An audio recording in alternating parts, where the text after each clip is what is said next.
Shauna Fields stood at her boss's desk at 6:30 a.m. and looked out the window. She performed this ritual every day after brewing her specialty imported coffee and scheduling meetings and necessary memos for her boss, Tate Morgan.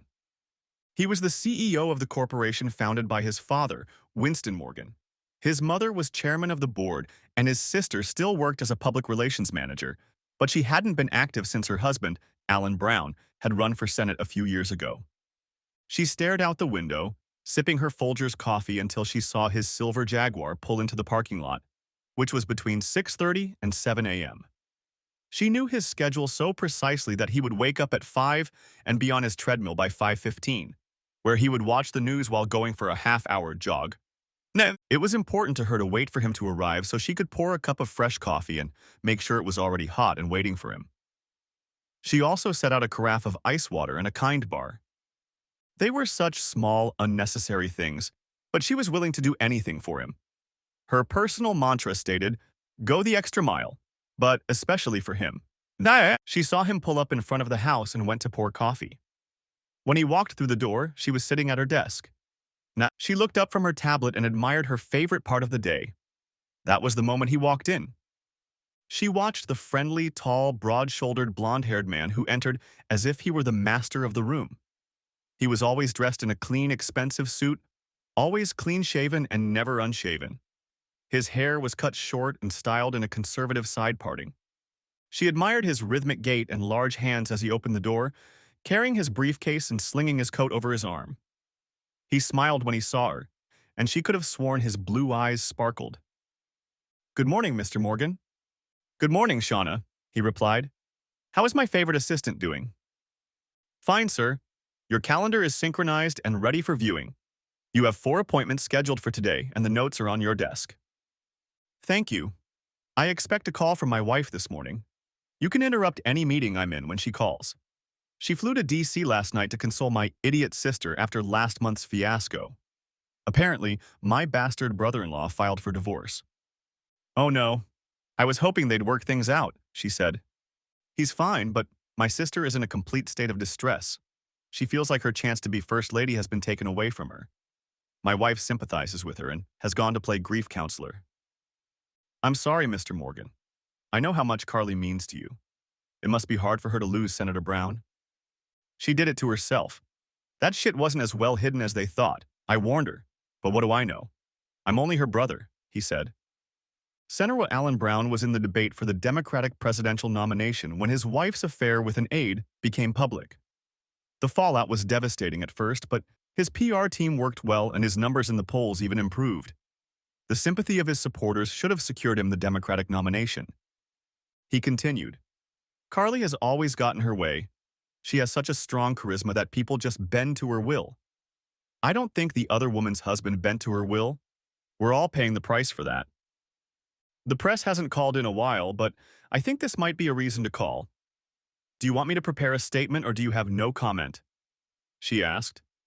"No, I'm staying as far away from her situation as possible right now. If they call, tell them no comment. We don't need the company dragged into her personal problems. My mother will be furious as it is."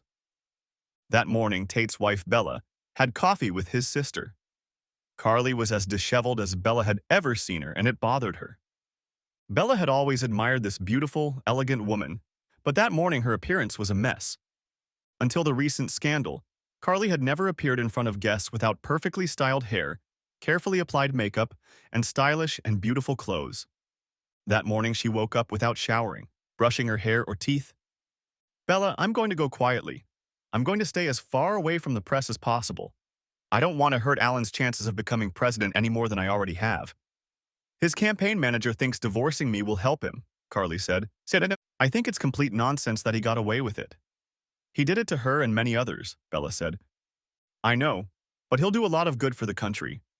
He should have a chance. I hope my foolishness doesn't hurt him. I shouldn't have brought that new girl. She was so beautiful, I just had to have her. Maybe after he leaves office, we can find each other again. Despite our problems, we still love each other, and I haven't done anything that he wouldn't approve of or do himself. It's just terrible optics that I got caught like that. Carly, take a shower while I get cleaned up. We need to get you back on your feet. Why don't we go somewhere and get away from all this?" Okay, we can leave anytime. I've got a company plane here. Bella had done this with Carly and sometimes Alan since she'd married Tate 5 years ago. Mr. Morgan, your wife is on line one, Shauna said into the intercom. Tate picked up the phone and said, Hi, honey, how is she? She's in terrible shape. You should have seen her when I arrived. The house was a mess and she was drunk out of her mind. I could barely get her into bed. Well, take care of her and keep her sober. My mother doesn't need any unnecessary worry about what she's done. I will. Babe, I think I need to take her out of Washington for a few days. I'm going to take her to Napa Valley and visit a couple wineries. I need to take her mind off Alan and show her some beautiful scenery. So you managed to keep her sober? Oh, Tate, don't be like that. She needs to de-stress. I'll take care of her. I'll take her to my favorite vineyard. There's a cottage there that we like. Just keep her out of trouble and keep your head down. She doesn't want any unnecessary trouble. I'll make sure she stays busy in her room. Love you, bye. Later that day, they saw the press waiting for Carly, wanting a comment on the serving of the divorce papers. I hate the press, Carly said. Just say no comment, and we squeeze through them to the car. She's waiting there. They walked past the reporters and headed toward the car without stopping. One of the reporters asked the other, Who is that woman with her? Isn't that the personal assistant from the video? Could it be the other lover? Wow.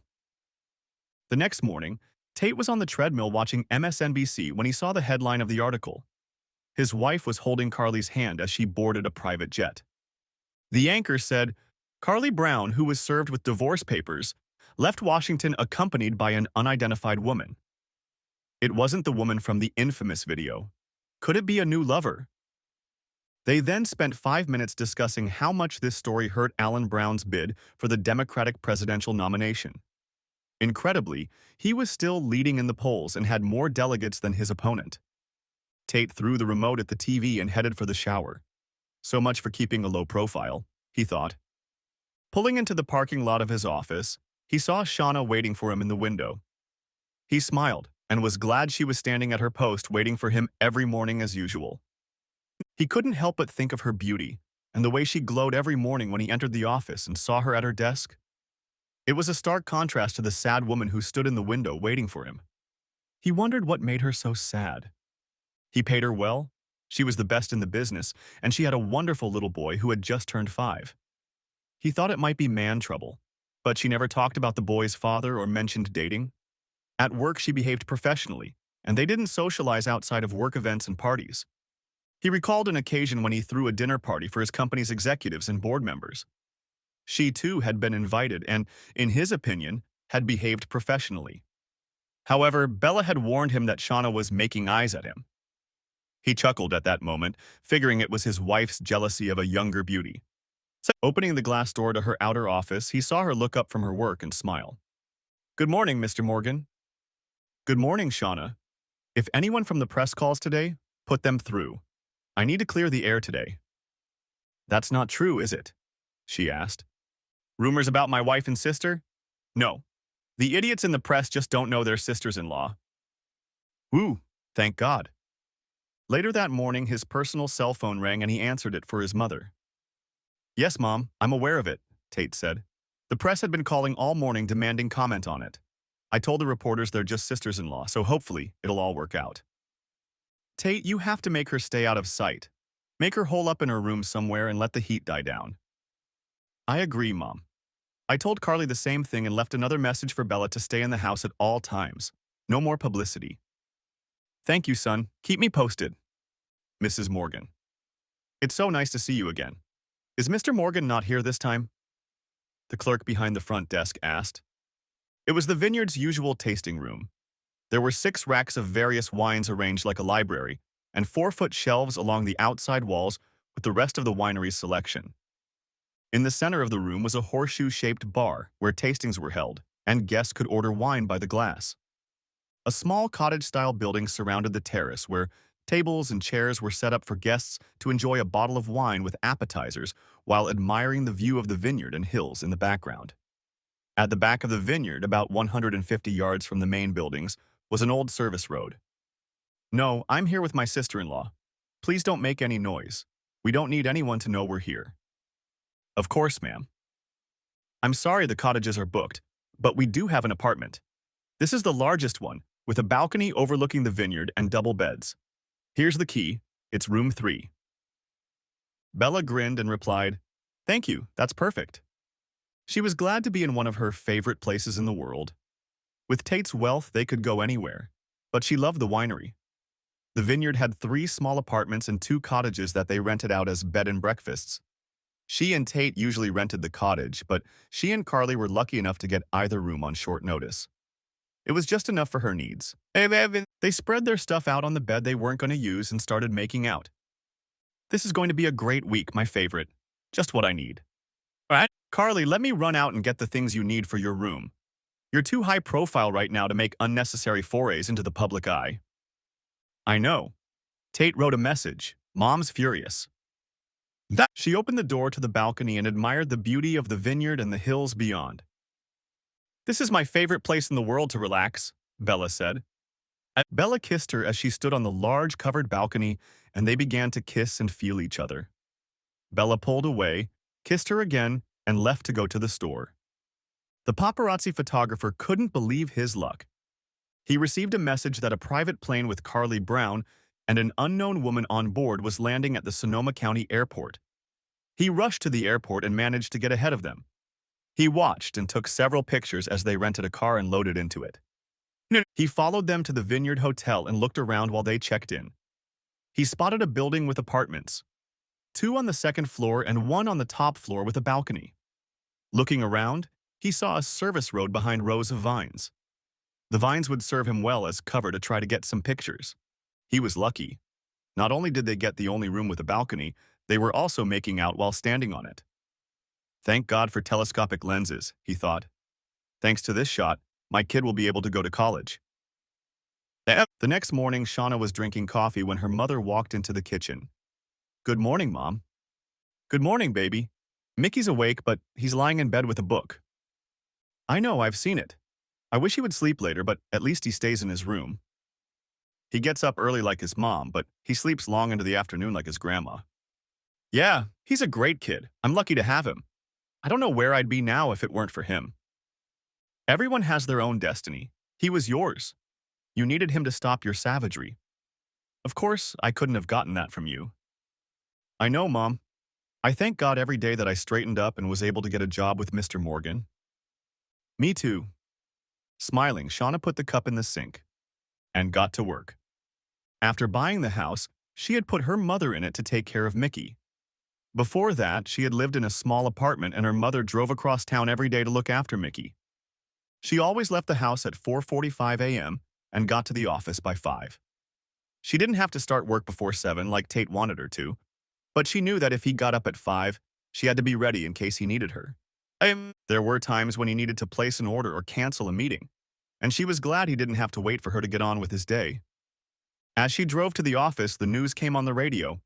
The first news item was a picture of Bella and Carly kissing. "Oh my God!" She shrieked and slowed down. She was so engrossed in the radio that she almost ran a red light. She looked at the time and saw that it was 4:50. She knew Tate wasn't awake yet, but as soon as he saw the news, he would need her to do something. She pulled over to the curb and typed the news text into her phone. "Oh shit," she thought when she saw the picture. She quickly made the decision to drive to Tate's house instead of the office. She may have been in love with her married boss and could never do that, but she could help him through the pain he was going through. Tate was making a cup of coffee when his doorbell rang. "Who the hell is calling me at 5 in the morning?" he thought. Opening the door, he saw it was Shauna.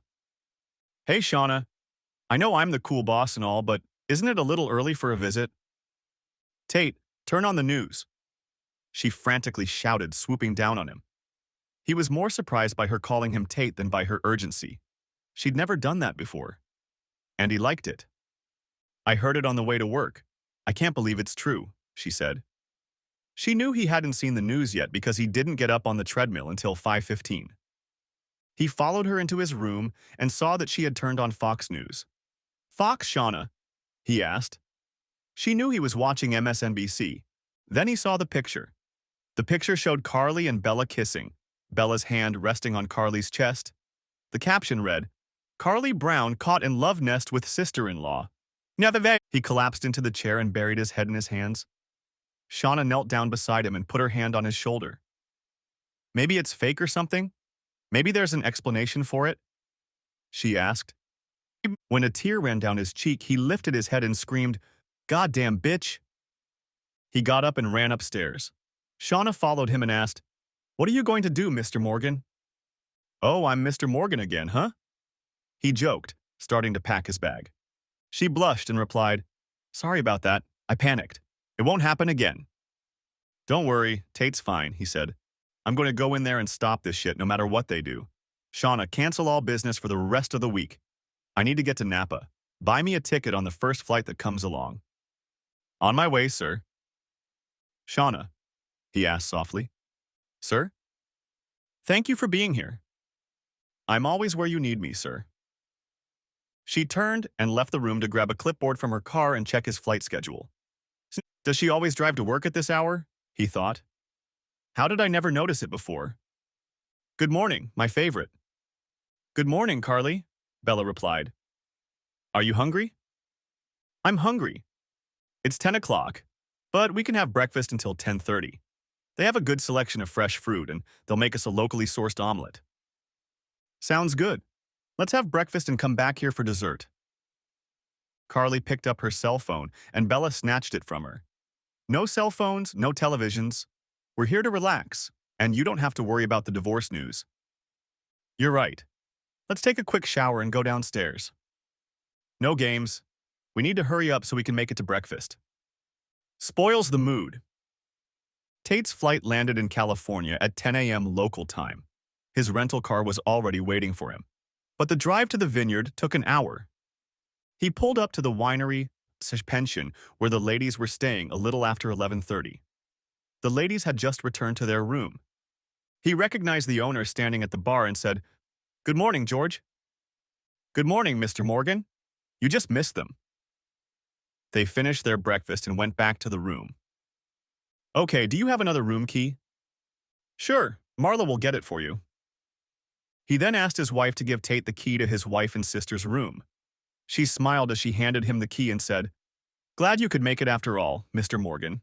Enjoy your vacation." He nodded and left.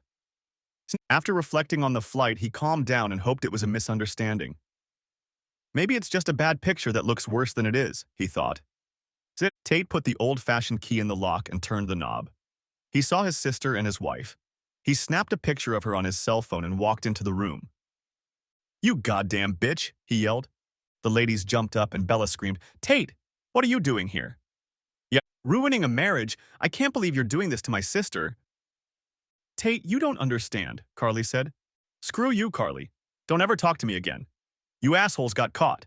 You're all over the goddamn news again. I was hoping it was fake or innocent, but I guess not." "Tate, baby, I love you. It was—" "Just stop it, Bella. Keep that corny nonsense to yourself. There's no excuses. It's cheating. It's over." "No. Tate, listen. It's not her fault." "Shut up, Carly. I hope you're happy. You left behind another marriage. Mother's going to have a stroke." He turned and left them crying in the room. As he approached the front desk, the owner said, "I just saw this on the news, Mr. Morgan. I'm very sorry about that. Fortunately, there are no press on the street yet, but I'm expecting them." "It doesn't matter, George. I'm not staying," he said, dropping the key on the table. "They'll sort out their own mess." He got into the rental car and called his life-saving friend Shauna. "Shauna, I stopped by to see them. It's true. They've dealt with it." "Oh my God, I'm so sorry. I'm heading back to the Sonoma County Airport. Find me a flight home as soon as possible." "Already looking, sir. The press is calling non-stop and your mother is here." "Is she there?" "Yes." "Jesus, this place must be on fire." "Almost, sir. She's got people running all over the place. She's upset and taking her anger out on everyone around her. She's not calling you because I told her you were in the air." "Well, when the chairman is furious, shit rolls downhill fast. Soon she'll realize I'm no longer in the air and I'll call her now. Bring me the ticket, please." "It's all set. I did it while we were talking. Your flight leaves at 2 o'clock local time." "Thank you. I'd be lost without you, Shauna." She blushed at his praise and replied, "Thank you. I walked in on them, Mom. That bitch, my sister and my wife were having fun together. I will destroy her, Tate. How could she do this to her family? To you? I don't know, but now she's cut off from me. I'm seriously considering firing her from her ceremonial position in the company. That's fine with me, son. She's a PR nightmare right now. You have plenty of reasons to fire her. Thank God Dad isn't alive to see what she's become. She must have an addiction or something. It just doesn't make sense. What about Bella? Say it. She's already in the past. I can't stay with a cheater. I'm truly sorry. At least you don't have children yet. I know it would be a clean break. The prenuptial agreement is clear and straightforward. Did she give you any explanation? I didn't stick around. I couldn't be there. I almost threw up when I saw them. It was horrible. Okay, have a good flight. I'll keep my defenses up here. Ha, Shauna has this place running like a Ferrari engine. You won't be needed, I assure you. He said this to try and save his men from her wrath. She's something special. You're lucky to have her. Don't I know it? All right, Mom, I'll be in touch. What should I do, Carly? Bella asked. Fight. You're going to fight. Things are different with Alan and me. I don't want to cost him the election. You don't have that problem. He won't return my calls. I need to go home. We'll go back, but you have to have a plan. You don't want to run away at the first call. I can't believe we got caught. I thought this place was completely secluded. Why was I so stupid to kiss you? Why was I so stupid to get involved with you in the first place? Stop it, Carly shouted. You're not stupid. You have needs that your husband can't fulfill. He needs to realize that you need what a woman can give you, just like he, as a man, can give you. He will come to his senses. He loves you. He just needs to calm down. God, I hope you're right. I can't lose him. I love him so much. You should dump as much on me as you can. I'm already persona non grata in my family. It can't hurt for me to take all the blame. Listen to yourself. This is your fault. You seduced me years ago. I should never have gotten involved with you. Oh, please? You better hope he doesn't find out about Alan, or you don't stand a chance. With me, at least you'll be able to say it wasn't a guy. God, I hope I can make this right, Bella said, realizing the chances were slim. Tate walked into his empty house and threw his things on the floor. He had ignored his wife's calls and texts up until this point and decided to finally call her back. Tate, baby, listen. I'm on my way home now. We need to talk and work things out. I love you. Our marriage can't be over. Don't come home, Bella. I need a couple days to calm down. I'll call you back on Sunday and set up a time when we can meet and talk. Okay. I'll get a room at the Hyatt Hotel and wait for your call. Tate, please believe that I love you with all my heart. Never mind. I'm giving you one chance to explain yourself. If you lie to me, it's over between us. Believe me, I've learned more than you think. He didn't understand a thing. He hoped that by saying this, he would force her to be truthful. He needed to know why she'd done this to him. I swear I'll tell you everything. I love you, Tate. I'm sorry I hurt you. We'll see. He hung up without telling her for the first time that he loved her. He was going to call Shauna, but he didn't want to bother her at this time of day. He would call her in the morning and tell her he was taking the day off. Taking Friday off wouldn't be a problem, and he'd be off work on Saturday to work things out. Tate looked at his watch and saw that it was already 6:15 a.m. It saddened him that he wouldn't see Shauna waiting for him that day, but he smiled at the thought of her watching him in the dark. He picked up the phone and called her. She was just finishing her coffee and about to stand at her post by the window when her cell phone rang. She smiled when she saw it was Tate and professionally answered, "Good morning, Mr. Morgan." "Shauna, I'm not coming in today. Put out all the fires and only call me if you can't handle something or if it's an emergency." "Yes, sir. I'll take care of everything. Is there anything I can do to help?" "No, I'm going to get myself cleaned up to prepare for the divorce." Regretfully, she said, "I'm sorry, sir. This must be hard on you." "Well, it's bloody sad, is what it is. 5 years of marriage wasted. I still don't know everything and I certainly don't know the reasons why, but I'll talk to her on Sunday. Maybe I'll get some answers, but more likely I'll just get bullshit." "Sir, do you want me to get Vivian James to handle this?" Vivian was a private investigator hired by the company. "That's a great idea. Let's see if Viv can get some background information. She might want to start with that personal assistant and her husband who got Carly divorced. Besides, Bella is staying at the Hyatt. Will do, sir. I'll be here if you need me. You're always here, thank you. Viv, this is Shauna. Mr. Morgan has an assignment for you. Hi, Shona, I thought I'd hear from you. What does he want? Information on his wife and sister's relationship. See what you can find out about how long, how often, if there are others, etc. Okay, anything else? I'd like you to put a tail on her. I want to make sure she stays in line. She's staying at the Hyatt. Okay, no problem. Viv, obviously that's the first priority. Of course, I'll keep you updated and you pass it on to Mr. Morgan. Thank you. Saturday morning, Tate drove up to the office. He saw the lights on in the office, but didn't notice Shauna waiting for him. Then he realized it was Saturday and she wouldn't be there. He entered the building and walked through the main lobby to the supervisor's office.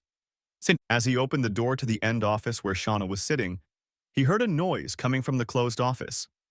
He saw no indication that she was there, so he hesitated a bit before entering.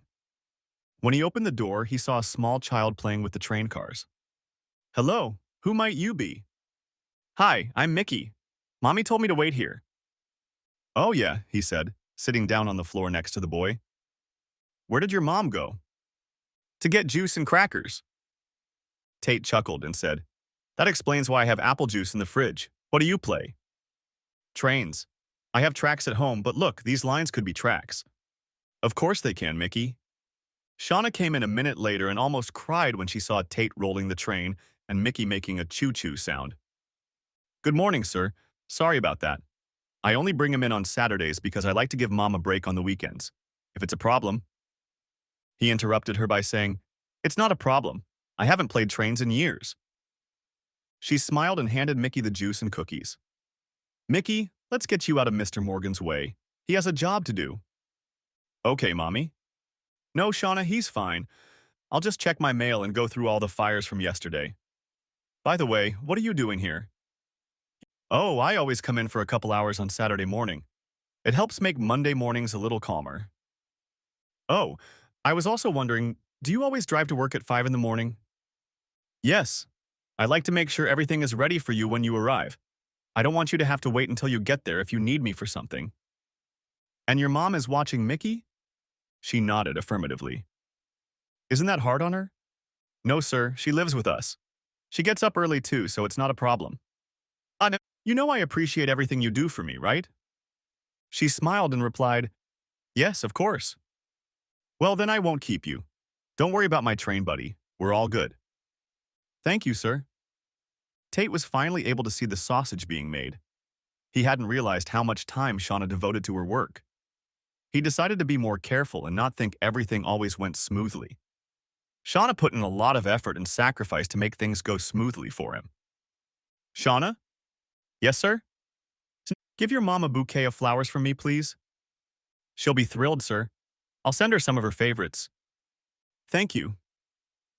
After an hour of answering emails, Tate asked, Mickey, what's your favorite breakfast? Pancakes. What kind? Chocolate chip? He smiled and nodded affirmatively. Tate walked over to Shauna and said, Wrap it up, Shauna. We're going out to eat pancakes. You don't have to do that. Why not? I'm hungry, and my little train buddy likes chocolate chip pancakes.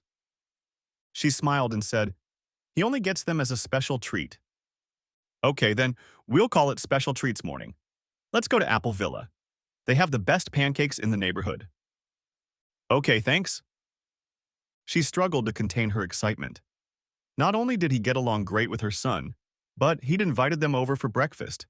She'd never socialized with him outside of work. Even when he hosted employees at his house for parties, she treated it like work. She knew he was having problems with Bella and didn't want to get involved. She felt she had to stay within professional boundaries and not show him that she was attracted to him, not that she was in love with him. They took a booth in the restaurant and he insisted that Mickey sit with him so they could draw on the mat together. He's not a good eater, sir. You might regret it, she said. And what 5-year-old child isn't cranky? We'll be fine. And Shauna, you can call me Tate. We're not on the job. Yes, sir.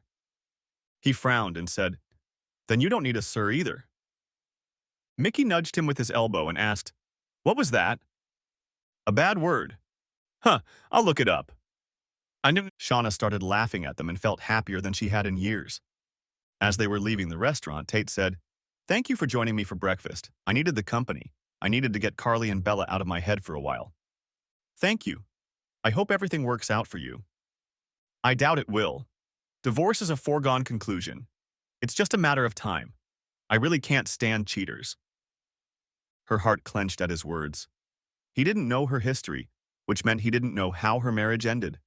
Hopefully, he'd never asked. She wouldn't want him to treat her any differently. "Viv, what have you got?" "He's meeting with her today and would like as much information as possible," Shauna said early Sunday morning. "I spoke to Carly's assistant who was in the video. She was hesitant to give any information, but she doesn't know much about Carly and Bella's relationship. She said she knows Bella, but it's nothing personal." "What else?" "I really need more time to dig around, but right now I can't connect their past. It's too early to tell, though." "Good, thank you. Please continue. What's up with the tale?" "She hasn't left her room for the last couple days. She's only had one visitor, and that was Carly." "Interesting. She left after half an hour, so it's unlikely anything was going on in there." "Okay, thanks. Keep a tail on her." Shauna called Tate to give him the preliminary report. "Shauna, you're not working on Sunday, are you?" "No, sir. I just wanted to tell you about what Vivian found." "Okay, anything bad?" "No, sir. She needs more time. She doesn't have anything to indicate a relationship until this week." "Okay, I think that's good. Let her get on it." "Already done, sir." "Thank you, Shauna." But Bella's phone rang and her heart jumped when she saw it was Tate. "Hi, Tate." "Bella, come to the house at noon. I'll give you 30 minutes to explain yourself and convince me that we should stay married." She cried and said, "Okay, honey. I love you so much." "Leave it alone, Bella. If you loved me so much, we wouldn't be in this situation." He hung up the phone as she sobbed. And then Bella entered her house at noon and hoped that it would continue to be her home. She had no idea how their conversation would end. Tate was waiting for her in the kitchen. He was drinking a Miller Lite when she sat down at the table. "It's your show, Bella." "Tate, I do love you. You shouldn't doubt that. What we have is different from what we had with Carly." "How long ago?" "The first time was 5 years ago." "Jesus Christ, how long after we got married did it start?" She went pale at that question, but knew she had to be honest to have a chance. "Actually, it started on our wedding day." "Shit," he exclaimed. "Right before our wedding? Jesus, you're such a slut." She cried and continued, "I can't explain it." "You bet you can. Do I even know you?" "Tate, I'm the same woman you fell in love with. There's just a small part of me you didn't know about." "A small part? That's an awful lot of me. And you've put up with it all these years?" "Yes, but only a couple times a year." "And there have been others?" It was the final moment of truth for Bella. Would she dare tell him about Alan or not? She decided he didn't know about Alan, so she lied. "There was no one else, I promise. There was only Carly." "So why do we have to stay married?" "Tate, I love you, and until you found out, we were happy. We were going to have kids." "Another thing you took away from me." "No, we still can. We can go to counseling. We can be together forever." She blew out a breath. She had nothing more to say. Tate had listened to all her excuses from textbooks and cheating manuals and couldn't take it anymore. "That's just the thing. You've literally never been faithful to me. You've cheated on me, and in the worst possible way. You even disrespected me on our wedding day. There is no way I can stay married to you." She sobbed and said, "No. Yes, it's over between us. I'm filing for divorce and executing the prenup. You will receive nothing beyond what is required. I will leave you alone. You can collect whatever you want. I won't change the locks until this is over. I trust you won't make me regret it." "I'm so sorry, Tate. I love you so much." "Yeah, that's what you said." He left her crying at the table. Tate sat in his mother's family room waiting for her to come down. They needed to talk about what to do about Carly. "How are you doing? How did it go?" Mrs. Morgan asked, entering the room. "Terrible," Tate replied. "Carly seduced her on my wedding day, and it's been going on ever since." "On your wedding day? My God." "Yes, needless to say, my marriage is over. I can't stay with her." "I understand, I don't blame you. But we need to deal with the press. It's in the news every day and our stock price is down 5%. I know. I'll ask Carly to resign and announce it in the morning before the market opens. That will solve our problem. Her stock is protected by our father's trust, so I won't try to take it away from her. I'll still be voting by proxy. That's good, but I think your impending divorce will affect us as well. It might. I'm going to announce that we've separated amicably, and it won't affect the company in any way. She won't get any of my stock, according to the prenuptial agreement. God, what a mess your sister has gotten us into. We need to get her into treatment immediately. There must be something wrong with her. Of course there is. She's a narcissist. She thinks she can do whatever she wants and collateral damage doesn't matter. I hope you realize that after today, I won't be communicating with her directly. I just can't get over what she did to me. I understand. Maybe someday our family will recover from this. At least I hope so. Tate wasn't overly optimistic. Tate called Carly but got her voicemail. Carly, tomorrow morning I will be issuing a press release announcing your resignation. I'm not going to buy back your shares, so you'll retain your ownership under the trust agreement. I think I will still vote your shares. Don't make a big deal out of it. You've caused enough trouble for the family, not to mention the company. Mom expects you to start seeing a therapist too. Your addiction, narcissism, or whatever it's called, has done enough damage to your life. We all suffer as a result. Carly listened to his words and cried. She didn't think she had a problem. Everyone else had a problem. Modern marriages shouldn't be constrained by the archaic limitations of monogamy, she thought. She decided to call Tate. She was afraid he would yell at her and tell her what a slut she was. Screw him and his shitty moral ideals, she thought. She texted him. I'm resigning of my own accord. I don't want to cause any more problems for the company or my family. Shauna stood at the window and waited for Tate to arrive. She thought about what a great time they all had at breakfast. Tate had been so nice to Mickey, and Mickey had asked her if he would come over to her house to play steam trains with him again. She was torn between hoping that Tate would be on the loose and she'd have a chance at happiness with him, and hoping that he wouldn't be on the loose because he'd be sure to question her about the past. She wouldn't stand a chance after that. She would never be able to lie to him. Pulling into the parking lot, Tate saw her looking out the window. He loved seeing her there every morning as she waited for him. He wondered if he could get involved with his beautiful assistant right after his divorce. Do we have a fraternization policy? He thought. Then he thought, why don't I know the answer to that question? He realized it was because he relied on Shauna for information. While he was dealing with business issues, HR was dealing with politics. Shauna could tell him about politics when he needed to know. When he walked into Shauna's outer office, he found her looking at him the same way she did every day. A bright smile appeared on her face, and she said, in her usual manner, Good morning, Mr. Morgan. Hi, Shauna. He watched her eyes roam over his body and decided to stop and playfully call out to her. Did I spill something? Huh?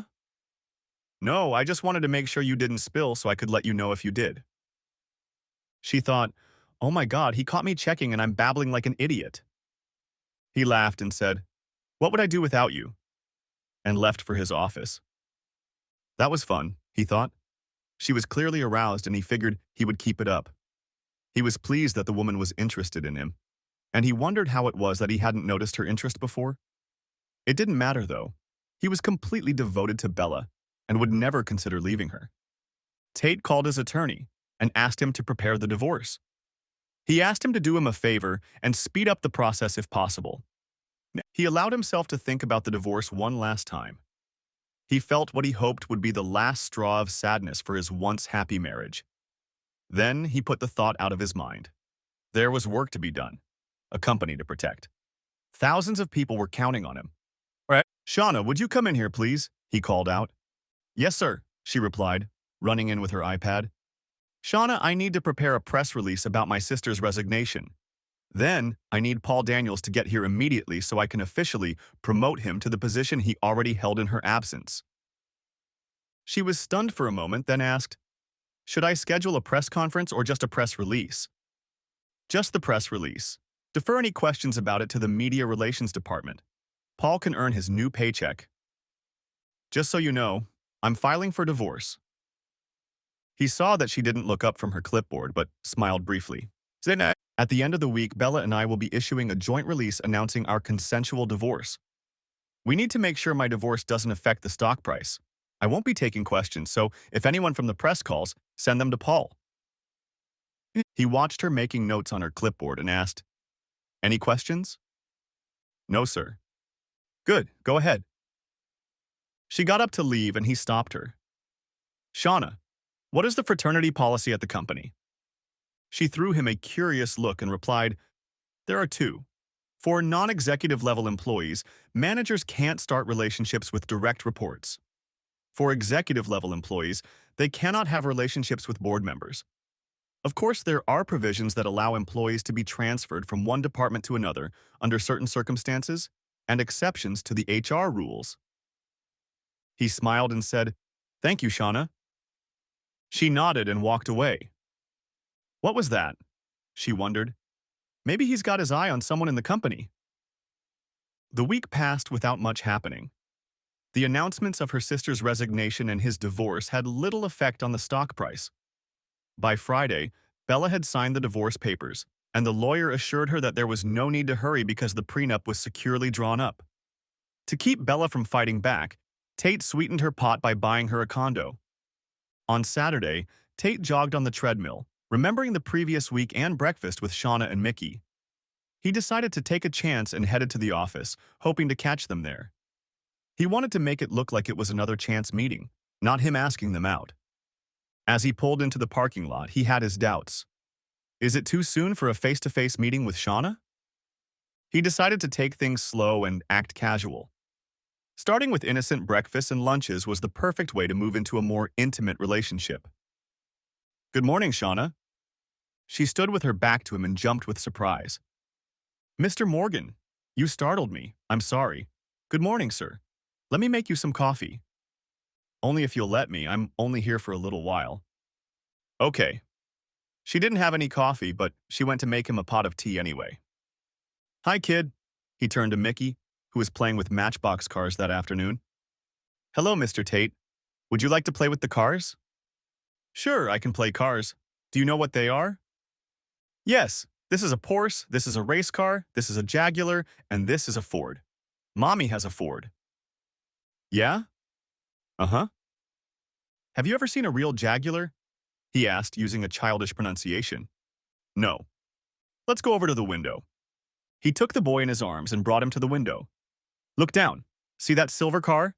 That's my Jaguar." "Can I go for a ride?" "Well, that depends on your mom. Tell you what, why don't we have pancakes again and take my car? What do you think about that?" "Can I have whipped cream this time?" Tate, laughing, replied, "That's up to your mom." Shauna was in the kitchen waiting for coffee. She was perplexed as to why Tate was in the office that day. He rarely works weekends and never works 2 days in a row. She figured that since he was getting a divorce, he could work on Saturdays without worrying about his wife being unhappy. She didn't expect him to not work at all, and didn't realize that he didn't even bother to log on to his computer. She walked into his office and saw him playing typewriters with her son. "I brought your coffee, Mr. Morgan." "Thank you." "You don't need to play with him, sir. He's fine. Don't let him distract you from your work." "No way. Miss a chance to play cars? Not a chance. By the way, would you and Stinky like to go out for pancakes again?" "I'm not Stinky," Mickey protested. "No, Mr. Morgan. You don't have to do that." "You're right. I want to." "So you want to?" "Sure, that would be great." "Great. Let me know when you're ready. I won't distract Stinky." "Give me 10 minutes and I'll be ready." "Oh, if it's that quick, Mickey wanted to ride in my car. You won't mind if I move his booster seat to the back seat?" "He wanted to ride in your car?" "Yeah, he has a little Zhigulinok here and I showed him my real one." She laughed hearing his boyish words. Then she said, "All right, I'll meet you downstairs then." "Come on, stinker. Let's check out my car." So began a string of weeks in which he pretended to work on Saturdays and took them to breakfast. They never talked about anything personal except small talk. Tate never asked about her past or Mickey's father, and she never offered that information. His divorce became final after 60 days, and the public went quiet. Alan Brown won the nomination, and hopes were high for him to defeat the brash businessman from Texas who was the Republican nominee. Carly was seeing a therapist, and their mother kept Tate regularly informed of her condition. He wanted nothing to do with her, but was glad she was getting help and getting better for her mother's sake. Tate decided that he had finally gotten rid of the ghost of his marriage and was going to take his relationship with Shauna to the next level. He noticed that she no longer looked so sad when he pulled into the parking lot. He hoped that meant she was happier, and he hoped it meant he was part of it too. On a dark September morning, he pulled up to the office and didn't see Shauna. When he walked in, there was no one at her desk. He called her every 10 minutes, but it went to voicemail and no messages were returned.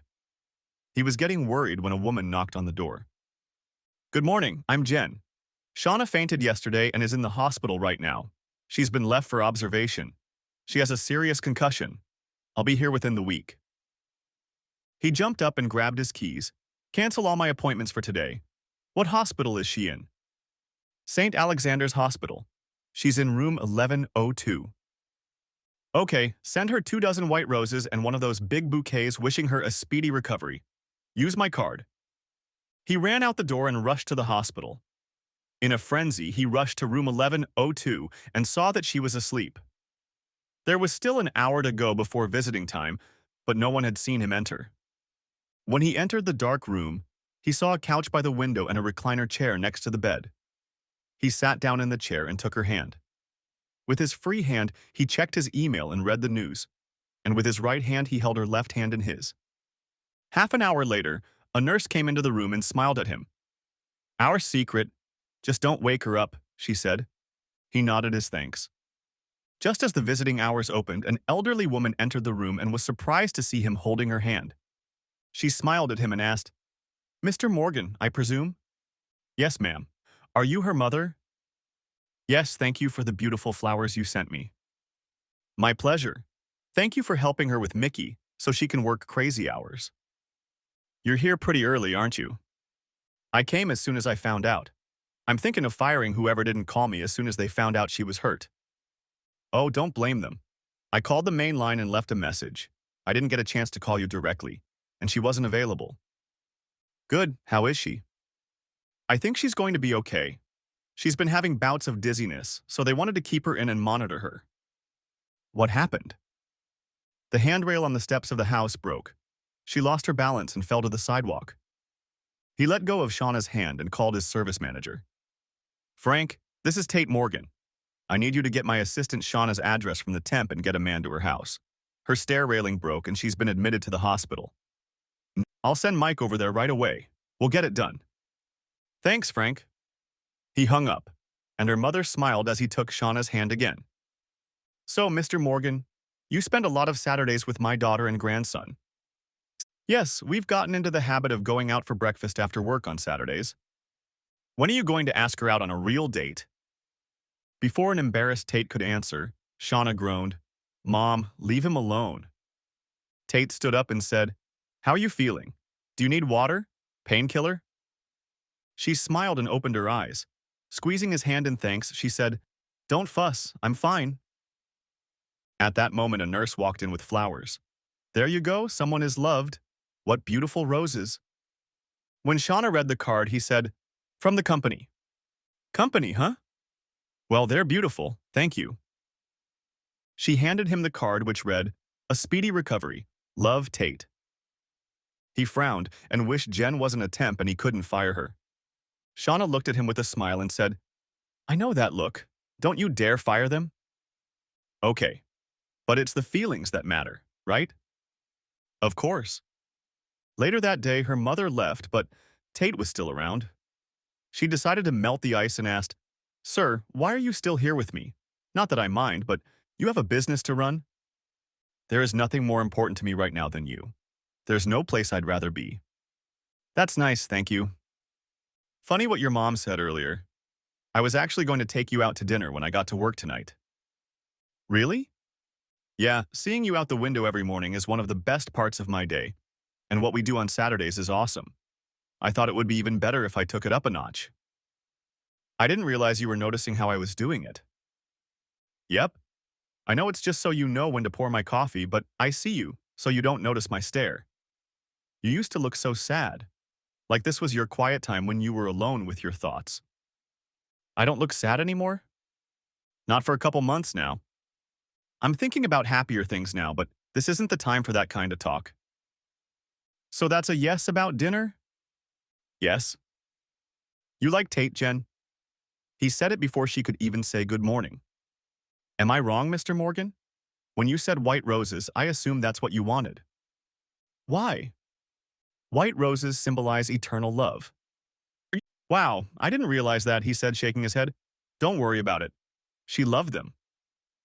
Tate and Shauna sat in the lounge of his favorite restaurant and waited for their table.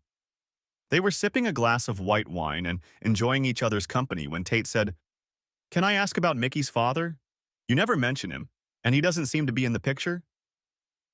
She had been dreading this moment and took a sip before replying, "No, he was never in the picture. Mickey never met him." "Oh, I'm sorry, a deadbeat dad?" "Not exactly. Why don't we save this conversation for after lunch, okay?"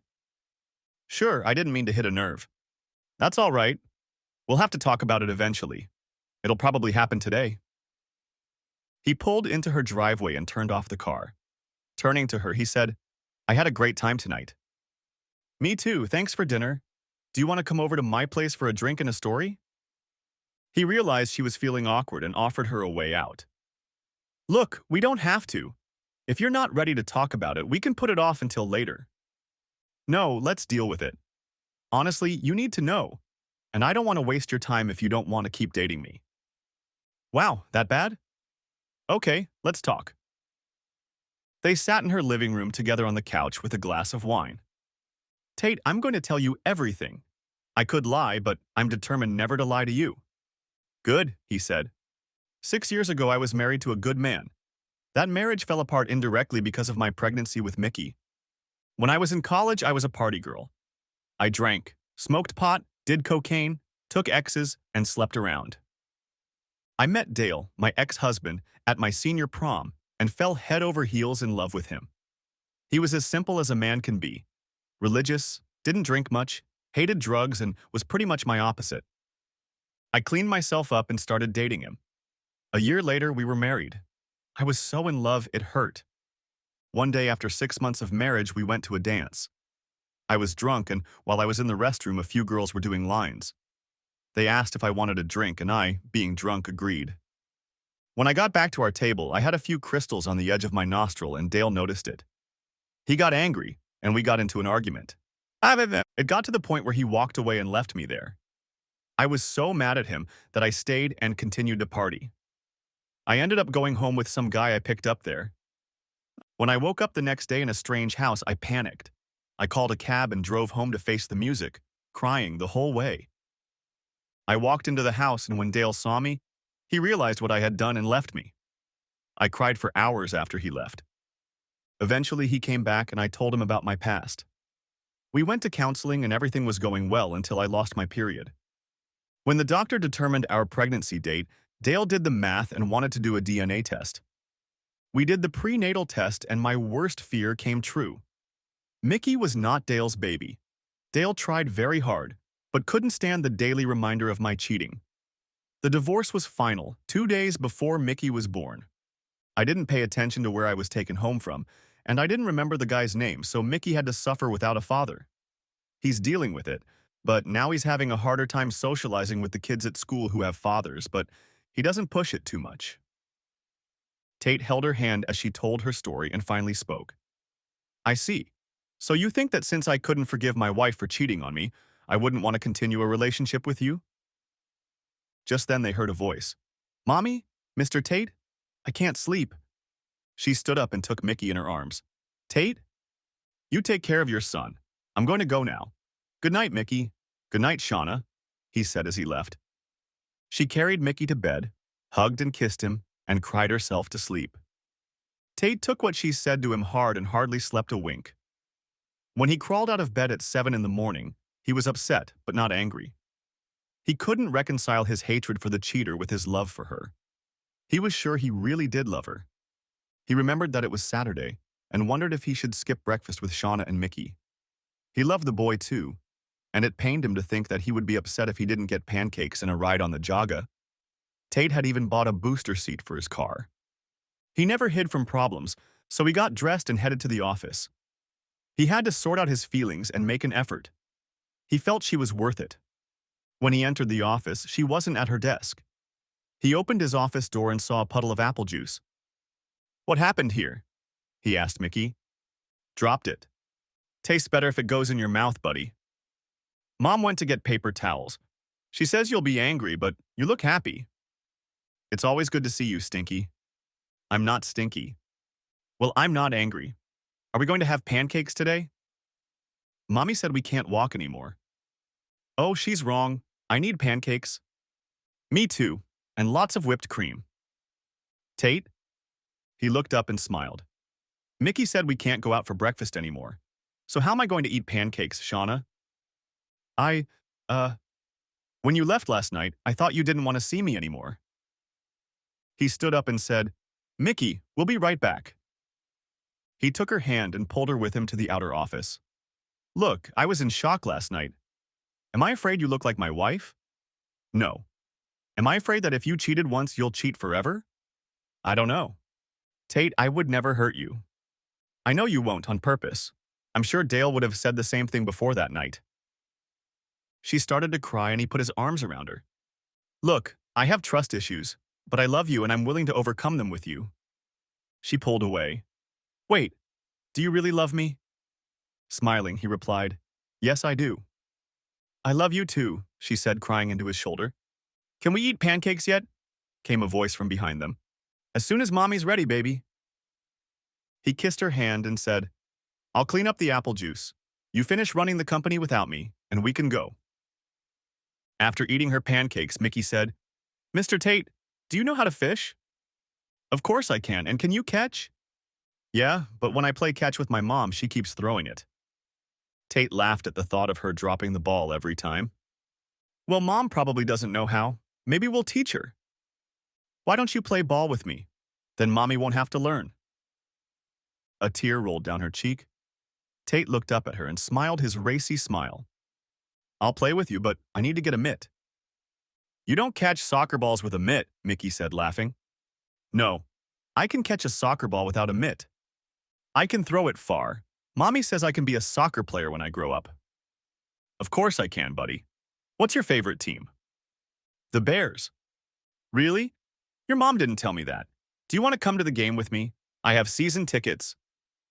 "Yeah, can we watch them play the Packers?" "Only if Mom says it's okay."